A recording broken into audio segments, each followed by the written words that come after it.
Howdy folks, Robert Johnson apparently sold his soul at the crossroads to play stuff like this. All you've got to do is watch this video. So we're going to go through this Robert Johnson style intro that I did, just a 12 bar thing. All fingerstyle today, no pick. And we're going to try and explain what he's doing in that and why he's doing what he's doing and how you can adapt that and come up with your own ideas. The PDF for all this is available on the Patreon page. Just click the link below. There's lots of Robert Johnson ideas. There's the ideas contained within this video and a whole load of other stuff that you can download on PDF and the Guitar Pro format. So let's start off. It's a blues in A, and we're doing like a little intro with a turnaround into it. And we're starting off up here. And what we're doing here, we're thinking of an open A. He's got lots of pedal notes going on, so lots of open strings going on, that because it's like Delta style blues, very acousticy. I know I'm playing on electric, but traditionally it would have been done on an acoustic and sort of solo style. You know, that's kind of like the Delta blues thing. So what we're thinking here is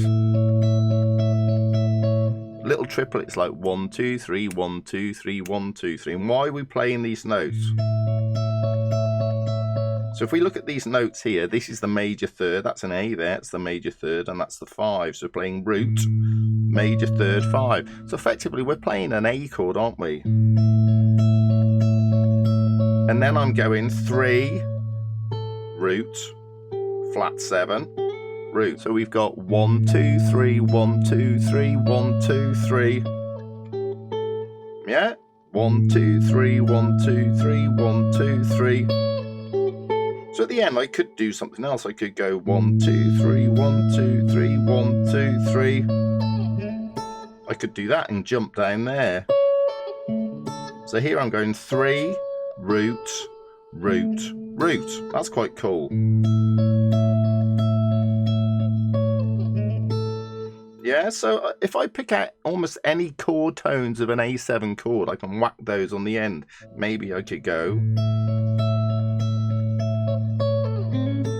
I could do that. So I'm going 3, well, minor third, 3, root. So that will all work. So a little variation on that.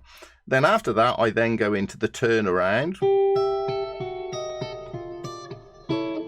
So just a classic turnaround. And the turnaround's working because we're working down this. There's the root note there. We're working chromatically down here. Look, I've got the 5 here, the flat 7. And I'm ending up on this A chord here. Look, I end up on this A chord here, and then I walk up to the 5 chord by going, because the 5 chord's the E, and I'm walking up here by going D, E flat, E, a little chromatic thing, or I could go, so there I've got root third, yeah, or I could even put the flat 7 on. So those are all options as well.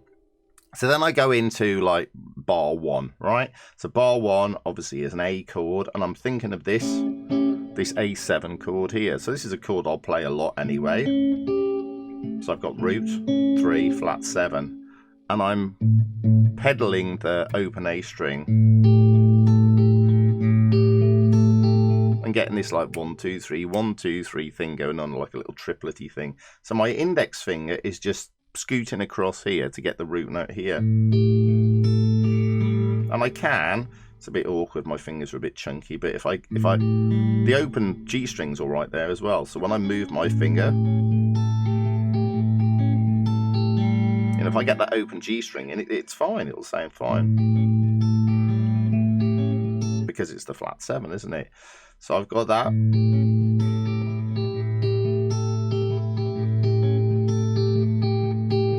That little picking pattern, you don't have to pick it exactly like that. And then I'm doing a little walk up thing. So I've got,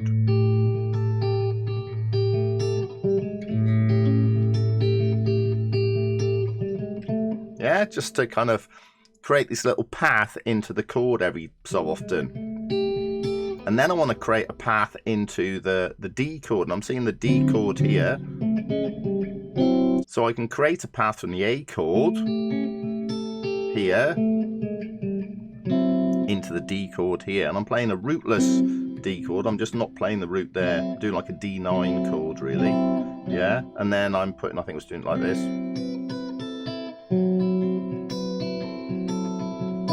Yeah, and fingerstyle is, and I'm playing this note off and on here. Why am I doing that? Well, if you look at the D there's a D there's a flat 7 there. This is the 6, so I'm putting the 6 on the top. The 6 is quite a nice note to put over dominant 7th chords. My bass note is this F sharp here. And then walk back up to the A. He did a lot of open chords, so I'm just going to an open E7. I'm putting the flat 7th on here with my little finger. And then when I go to the D chord, instead of thinking of the D like this, I'm putting this F sharp on the bass. And I'm doing this chord here. This is quite cool, isn't it? It's got fret 1 on the B string, fret 2 on the G string. My thumb is covering the F sharp, which is the major third of D. So I've got this. And I really like playing that D. It's a D7 chord I'm effectively playing. I could put that note in there as well, another F sharp on the top. It's nice having that major third in the bass. Then I just go to an A chord here. And then I walk down chromatically from the root, major 7, flat 7, 6. Yeah, so that's another thing you can do. So getting the Robert Johnson sort of vibe, I'm not saying he would have played exactly all that. You know, I've kind of made up some bits of my own, but I've taken a lot of Robert Johnson ideas and put them together and added perhaps my own little thing in a little bit with it as well. It's just a really cool vibe. It's a nice thing to play on your own, but you can play around with it and try and come up with some of your own ideas and just try and get that Robert Johnson vibe going on. Like I say, if you check out the Patreon thing, yeah, there's a load more ideas. There's a big PDF to download on there with all these sort of Robert Johnson-y sort of little fills. It's all in tab notation and standard notation as well. So have fun with that and catch you next time.